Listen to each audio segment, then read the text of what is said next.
2024లో మీరు తెలుగుదేశం వెళ్ళకుండా ఉంటే చాలా బాగుండేదని నా చెవులు ఊదరగొట్టేస్తాను. నన్ను చెవులో జోరీలాగా ఓకే 24లో విడిగా పోటీ చేసి ఉండాల్సింది, 24లో విడిగా పోటీ చేసి ఉండాల్సింది.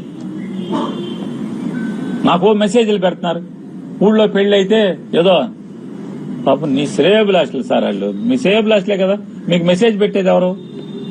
మీరంటే పడి చచ్చేవాళ్ళు మీ శ్రేయోభిలాషులు. వాళ్ళందరినీ ఊళ్ళో పెళ్లి అయితే ఎవడికో ఆడావిడని అంటారు వారిని.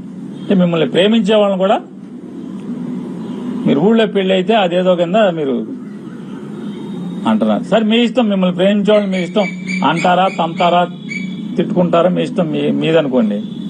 మళ్ళీ ఏం చెప్తారు మీరు మీ ఉద్యమీలకి?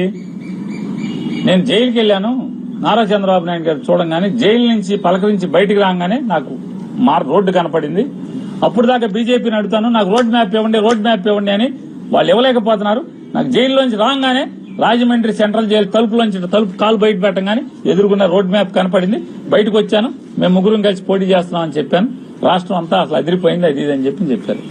సరే ఇది తప్పు సార్. మీరు 2022 ఇప్పటం సభలో మీరు చెప్పారు, ముగ్గురు ఓట్లు చీలనివ్వను జగన్మోహన్ రెడ్డికి వ్యతిరేకంగా, బీజేపీని టీడీపీని నేను కలిసి వెళ్ళాలి, మనకు అది లేదు, మనకి ఇది లేదు, సరుకు లేదు, సత్తా లేదు, మీరు రెచ్చిపోబాకండి అని చెప్పని మీరు ఆ సభలోనే చెప్పారు.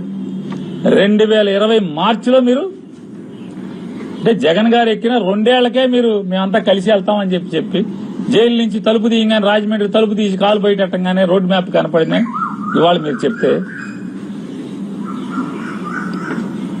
సార్ ఇవన్నీ పవన్ కళ్యాణ్ గారు, ఈ ప్రభుత్వం ఒక దివాళాకోరు ప్రభుత్వం. 2 ఏళ్లు 24 మాసాలు, రేపు జూన్ 4వ తారీఖు జూన్ 12వ తారీఖు, జూన్ 4వ తారీఖుకి జూన్ 4వ తారీఖు కౌంటింగ్ అయింది, 12వ తారీఖు చంద్రబాబు నాయుడు గారు ప్రమాణ స్వీకారం చేశారు. అంటే ఇంకా 24 మాసాలు నిండలేదు, అప్పుడే మీ ప్రభుత్వం ఆర్టీసీని అమ్మకానికి పెట్టి కాళ్ళెత్తిందా లేదా అంటున్నా. దివాళాకోరు ప్రభుత్వం ఇది కాదా అని అడుగుతున్నాను.